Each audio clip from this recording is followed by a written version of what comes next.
Halo, ketemu lagi di kanal Kita TV bersama saya Rini Budoyo. Kali ini kita akan mengangkat tulisan dari Leonita Lestari yang berjudul Ahok Gusti Boten Sare. Khilaf, keliru, dan salah adalah hal yang lumrah. Itu manusiawi, itu dapat terjadi pada siapa saja. Bukan hanya person, kadang juga menimpa pada pemerintah, aparat hukum, bahkan hingga pengadilan. Bagaimana bila seseorang telah dihukum membunuh misalnya, dan kemudian fakta baru membuktikan bahwa dia memang tak bersalah? Atau pembunuh aslinya tertangkap dan mengaku. Orang tak bersalah, tak boleh dihukum. Itu aturan utama hukum. Bagaimana bila ternyata dia yang tak bersalah sudah menjalani hukumannya? Pada peristiwa pidana, itu pernah terjadi dan menimpa pada Sengkon dan Karta. Keduanya dibebaskan dan dianggap tak pernah bersalah.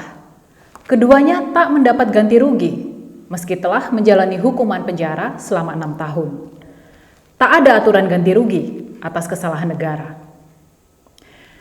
Pada peristiwa politik, Budiman Sujatmiko pernah dijatuhi hukuman selama 13 tahun penjara karena dianggap sebagai dalang kerusuhan peristiwa Kuda Tuli 27 Juli 1996. Peristiwa Kuda Tuli itu menjadi semacam inspirasi bahwa ada sesuatu yang gak beres dan rakyat harus melawan.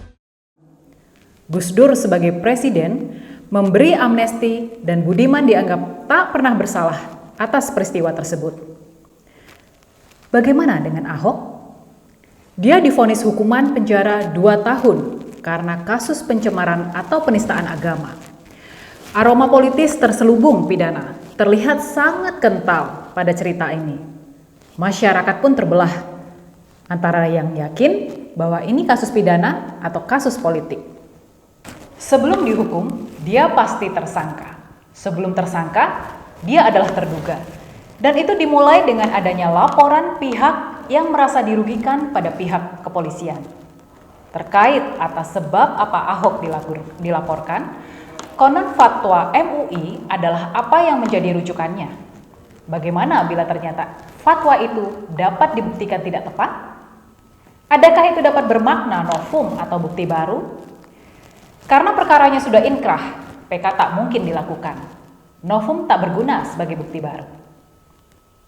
Terkait status politiknya yang tak boleh menjabat ini dan itu karena sebab telah melekat predikat terpidana pada dirinya, bukankah bila ada bukti baru dia bisa membersihkan namanya adalah juga merupakan hak warga negara yang harus negara berikan? Seharusnya begitu.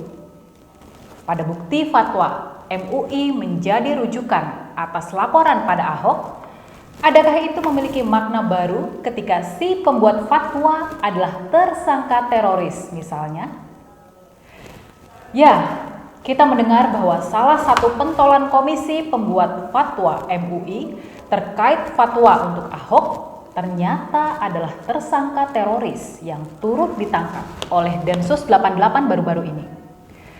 Konon, isu bahwa fatwa untuk Ahok juga dibuat olehnya. Benar tidaknya harus dibuktikan. Dan itu membutuhkan negara yang harus hadir demi marwah hukum itu sendiri.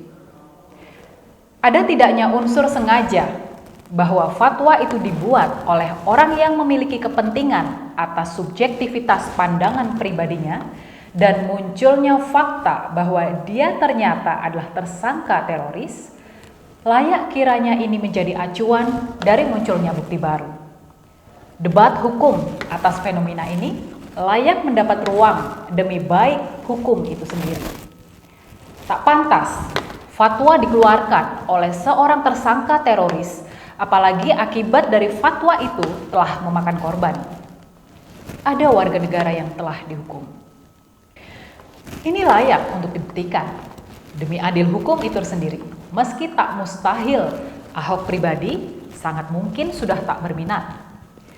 Ya, Gusti Boten Sare memang menjadi bukti sikap Ahok yang begitu sangat percaya bahwa semesta memiliki kebijakannya sendiri.